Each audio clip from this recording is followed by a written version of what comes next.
Yesu ashimwe mwene data, reka twumvire hamwe ijambo ry'Imana riri mu gitabo cya mbere cya Samweli ibice 17 umurongo wa 55. Icyo kigeragezo uri kunyuramo, ubuzima uri kunyuramo bwa buri munsi, Imana nibyo izifashisha kugira ngo ikumenyekanishe ku bantu.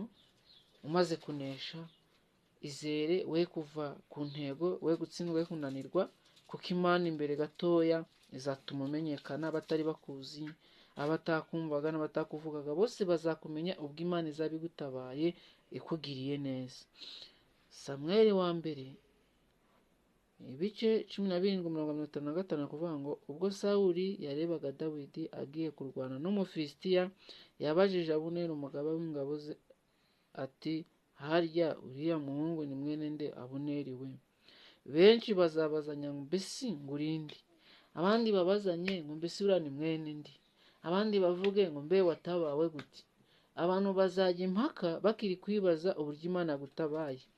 Abuneri umugaba w'ingabo abonye Dawidi agiye kurwana urugamba rw'ingabo, ntiyatojwe, ntazwi, nibwo bwa mbere amubonyeho. Ati ngo mundeke njye ku rugamba. Aramubwira, tukwambike imyambaro se? Ati reka da. Tuguhe inkota se? Reka da. Ati ngewe ko njya kurwana, ndwana nteye mu izina ry'Imana basuzuguye, kuko iba dusuzugura kandi turimo Imana. Arahaguruka aragenda, ngo nawe aramusubiza ati mba ntuma utabaho nyagasani nkamumenya. Ati si Dawidi simuzi. Abuneri agira ikibazo, nawe aratanga aravuga ati si uyu ni mwene ndi? Uyu Dawidi aturutse hehe? Babyibazanyaho birabayobera. Imana nidutabara benshi bizabacanga, bizabayobera, bazatwibazaho babazanya bavuga ati mbese uriya ni nde? Ni mwene nde? Umwami aravuga ati baza se w'umuhungu uwo ari we, naramuka adatabarutse amahoro tuzabona ko tumutabariza mu miryango y'iwabo. Ariko Dawidi yari yizeye ko azatera kandi agatabaruka amahoro.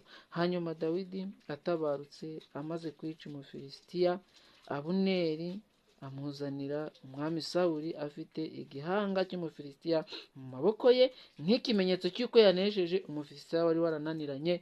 Uwo Goliyati wari warananiranye. Ari ibigeragezo dufite byananiranye, ariko igihe kirageze kugira ngo tubitsinde, tutabaruka amahoro. Sawuli aramubaza ati, harya ewe Dawidi uri mwene nde?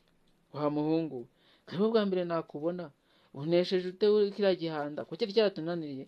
Harimo abantu banesha ibigeragezo byananiye abandi, akajya gucururiza aho abandi baburiye, akajya kubona akazi aho abandi bakaburiye, agakora ingendo abandi batazigenze, agatunga abandi batatunze.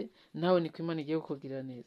Dawidi aramusubiza ati, ndi umwana w'umugaragu wawe Yesaya w'i Betelehemu. Ati ni jyewe Dawidi. Umwami ati rero gira ishyane, hirwe, Imana iguhe umugisha kuko udukijije Umufilisitiya. Nawe Imana rero igiye kukumenyekanisha, guha umugisha, ugera ibwami, ugera aho utagera, utunga ibyo utatunga, kandi ugere ku byo utari kuzageraho kubera kwizera kwawe. Wizere gusa yuko ugiye gutsinda Umufilisitiya wananiranye. Ese hari Umufilisitiya ukuri imbere? Ese hari Umufilisitiya wari warakubera ikibazo umeze nka Goliyati? Izere, utere mu izina ry'Imana ya Isiraheli, urabutabaruka amahoro. Imana iguhaye kunesha ikigeragezo wari ufite mu izina rya Yesu. Amen.